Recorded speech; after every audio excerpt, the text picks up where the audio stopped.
kasih Tuhan Yesus buat waktu ini. Hamba menyerahkan saat teduh malam ini ke dalam tangan-Mu.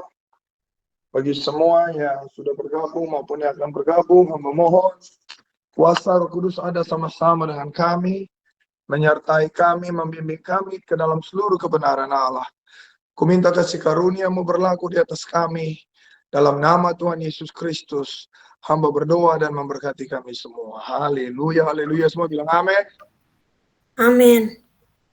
Amin. Amin. Amin. Puji Tuhan, luar biasa. Ada berapa orang nih? 17 kah? Baik. 19. Ada berapa semua? 19. 19, Pak. Kalau kurang Pak berarti sisa 18. Tadi Oke, kayaknya baik. ada yang sudah mulai terlempar ada keluar, Pak. Oke. Sebelumnya beta minta maaf, beta memang tidak bisa jam 9. Ini pun beta sudah punya waktu hanya 20-25 menit.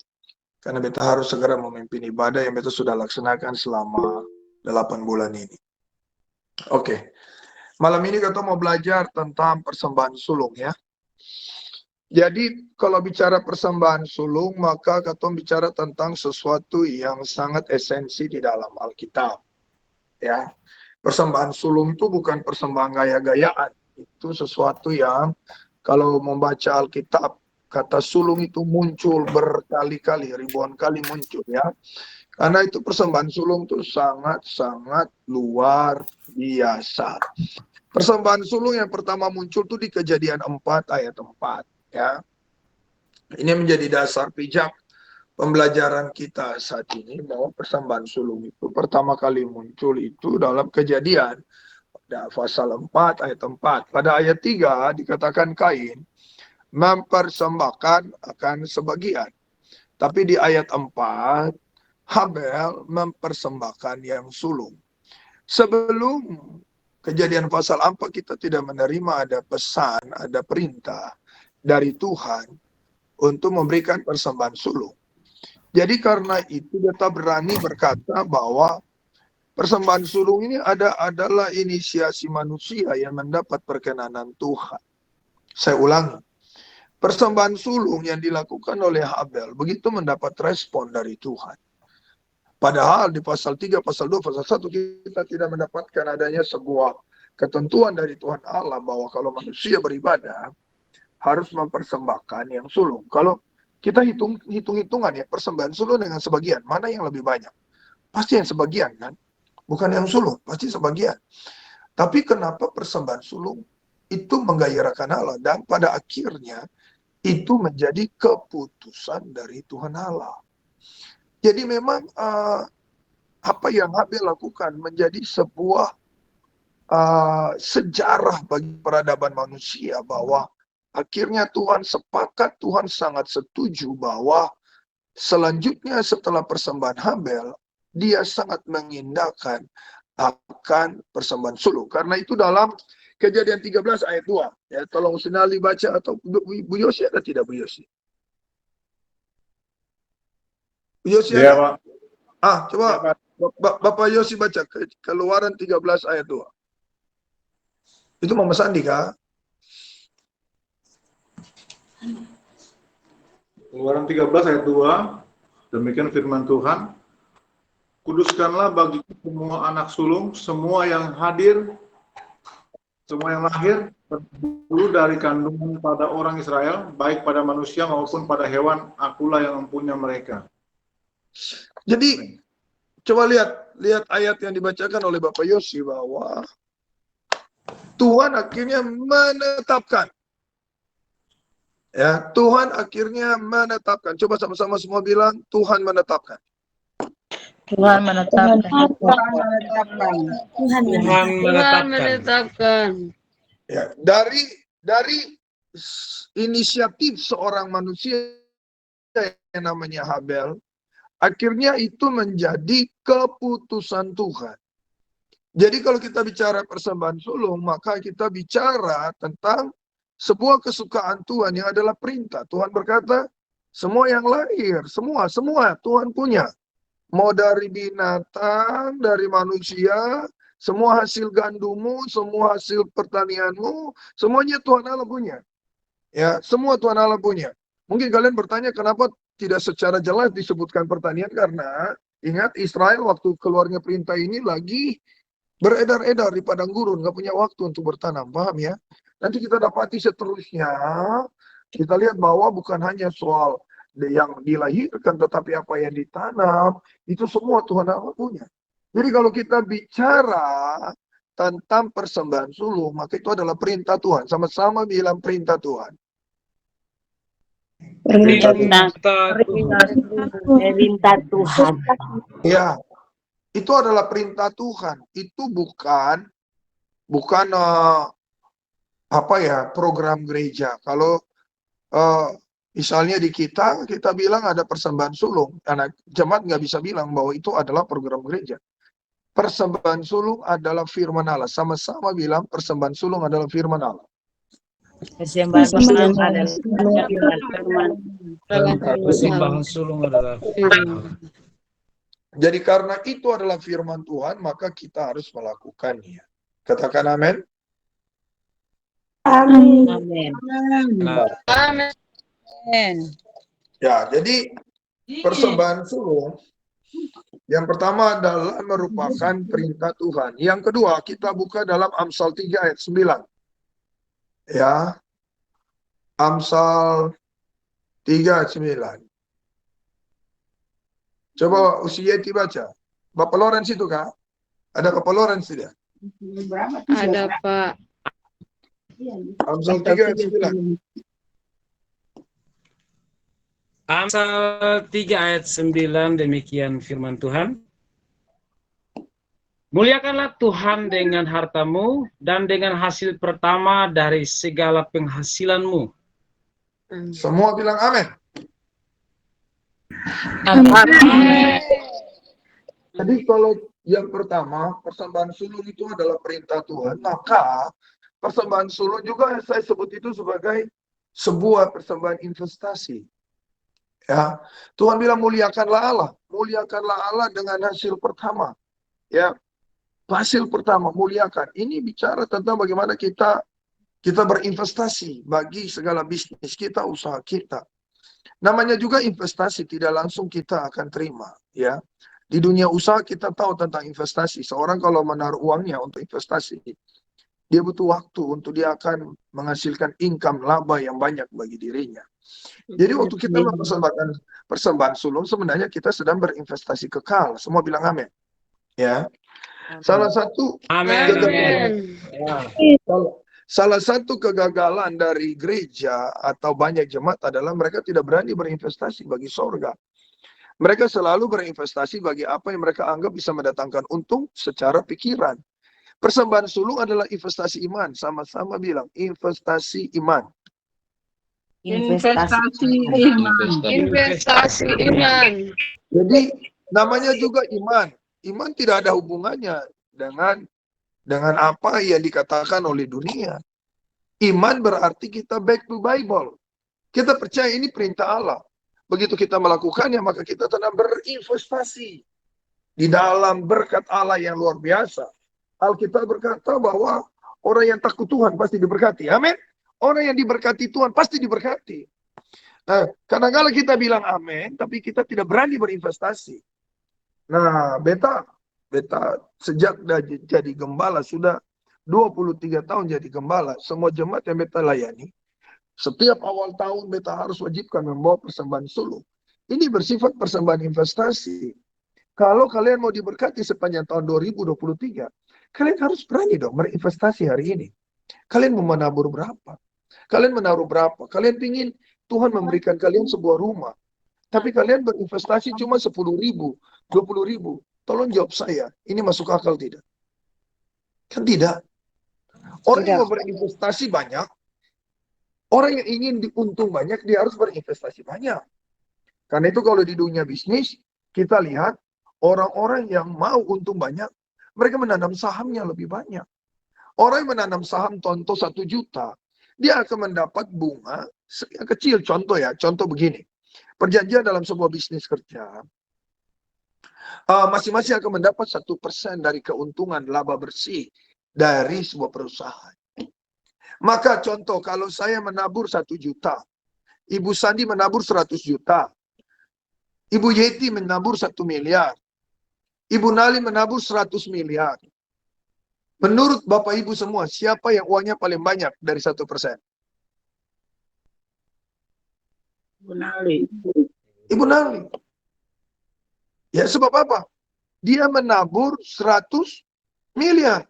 Dia mendapat 1 miliar keuntungan. Saya yang hanya menabur 1 juta, saya hanya mendapat 10.000. Kita sama-sama berinvestasi. Tetapi keuntungan yang kita peroleh berbeda sebab tergantung banyaknya investasi. Nah, dalam beriman juga begitu. Nggak mungkin orang yang menabur 1 juta berkatnya sama dengan orang yang menabur 1.000. Nggak bisa. Karena itu Alkitab tidak pernah salah. Siapa tabur banyak, dia menuai banyak. Semua bilang amin. Amin. Amin. Amin. Jadi memang persembahan sulung ini saya ajarkan jemaat itu kepada persembahan iman. Kalau mau diberkati ya belajar menabur. Jadi mari Bapak Ibu semua yang Tuhan Yesus berkati. Ingat ini, yang pertama persembahan sulung itu perintah Tuhan. Jadi tidak bisa ditawar-tawar. Ya, ini nggak bisa ditawar-tawar. Karena itu kalau Bapak Lawrence ada piara ayam, lalu telur pertama yang ayam itu keluarkan, itu punya Tuhan, bukan punya Mama Yeti. Amin.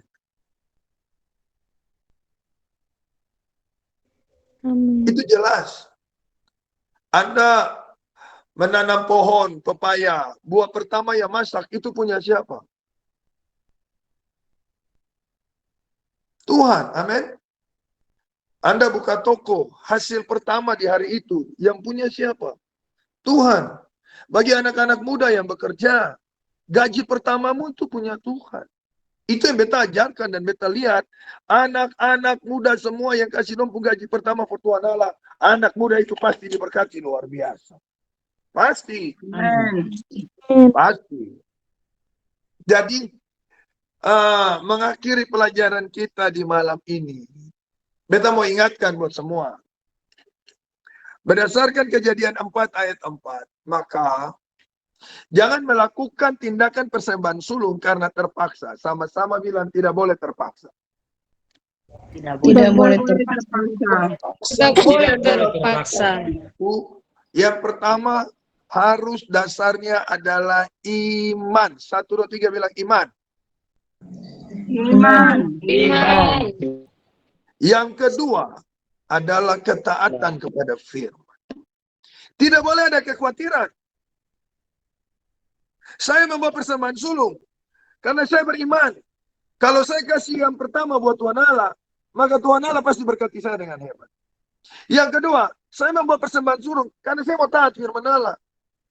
Sekalipun mungkin saya ada butuh banyak pergumulan, saya punya banyak kebutuhan, tapi saya harus membawa persembahan sulung buat Tuhan. Karena itu di awal tahun ini, kalian harus berani berinvestasi untuk hal itu. Berapa yang kalian mau berinvestasi sebagai persembahan sulung? Untuk perjalanan 2023, persembahan sulung bukan persepuluhan. Sama-sama bilang persembahan sulung bukan persepuluhan. Persembahan sulung bukan persepuluhan. Bukan persepuluhan. Jadi tidak boleh samakan. Ada beberapa orang membawa persembahan sulung yang adalah perpuluhan. Makanya dia tidak diberkati. Ya, kita tidak bisa melakukan kebenaran dalam kesalahan. Kita harus melakukan kebenaran di dalam kebenaran. Jadi perhatikan ini semua. Malam ini beta menegaskan sebuah kebenaran yang luar biasa. Kalau mau melakukan persembahan sulung, lakukanlah dalam iman, lakukanlah di dalam ketaatan. Tidak boleh meragukan Tuhan, tidak boleh.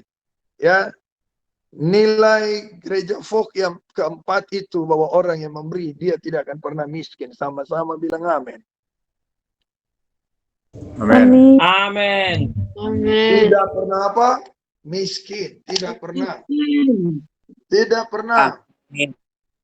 Tidak pernah. Jadi Beta sangat berharap semua yang mendengar ini bisa bagikan kepada yang belum sempat bergabung malam ini, bahwa persembahan sulung itu punya Tuhan. Beta bersaksi sebelum beta tutup, begitu beta anak pertama lahir, begitu beta gendong anak pertama itu, langsung beta bilang, ini punyamu Tuhan. Ya, di menit pertama beta menggendong anak beta yang pertama, beta langsung bilang ini Tuhan punya. Dan beta terus sampaikan itu buat dia. Dan sampai awalnya dia menolak, dia tidak mau sekolah pendeta. Tapi beta terus bilang, Ebi adalah milik Tuhan. Anak pertama itu Tuhan Allah punya. Dan sampai saat ini dia sudah sekolah Alkitab di Batam. Tanpa beta paksa, tapi dia pergi sendiri. Ingat, kalau kita kasih buat Tuhan dengan tulus, Tuhan pasti berkati kita. Sama-sama bilang amin. Amin. Amin. Oke, semua diberkati malam ini. Amin. Amin. Amin. Oke, puji Tuhan. Nanti kalau ada yang saya mengerti, bisa aja WA langsung ke beta atau ke Ibu Nali. Nanti Ibu Nali teruskan. Nanti beta akan jelaskan secara pribadi langsung, atau beta lewat Ibu Nali, baru Ibu Nali akan sampaikan, atau lewat Bapak Yosi, Bapak Lorenz. Intinya, dalam 15 menit ini, beta cuma menandaskan prinsip. Ya, beta hanya menandaskan prinsip secara biblika, bahwa persembahan sulung itu adalah perintah Tuhan, dan persembahan sulung itu adalah persembahan investasi.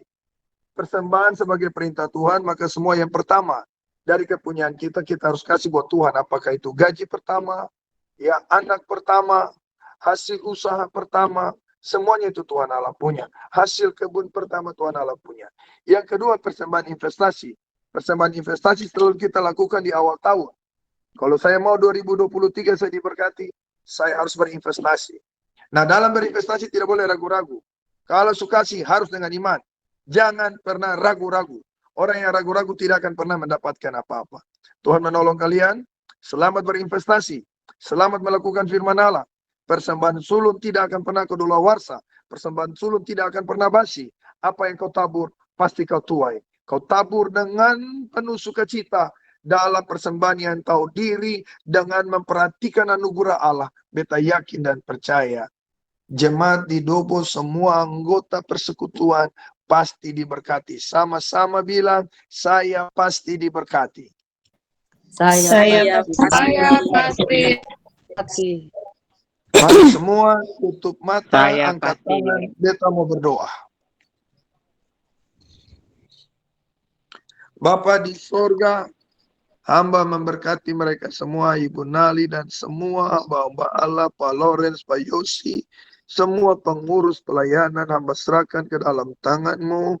Persekutuan yang indah, hebat, luar biasa dalam saat teduh malam ini, lebih cepat dari biasanya, dan hamba sudah menjelaskan tentang persembahan sulung sebagai perintah Allah dan sebagai persembahan investasi. Biarlah mereka boleh melakukannya dengan iman, tanpa ragu sedikit pun. Ini bukan persembahan biasa, ini adalah persembahan investasi. Mereka melakukannya dalam keyakinan mereka mau diberkati, karena itu mereka harus berinvestasi yang penuh untuk pekerjaan Tuhan. Inilah doaku dan berkatku, biarlah renungan 15 menit ini boleh memberkati mereka dan menyemangati mereka. Mereka harus ingat Habel melakukannya dari hati mau menyenangkan Tuhan. Biarlah mereka mau melakukan persembahan sulung ini karena mereka mau menyenangkan Tuhan. Diberkatilah mereka semua dalam nama Yesus Kristus hamba berdoa. Haleluya, haleluya, haleluya. Semua bilang amin. Amin. Amin.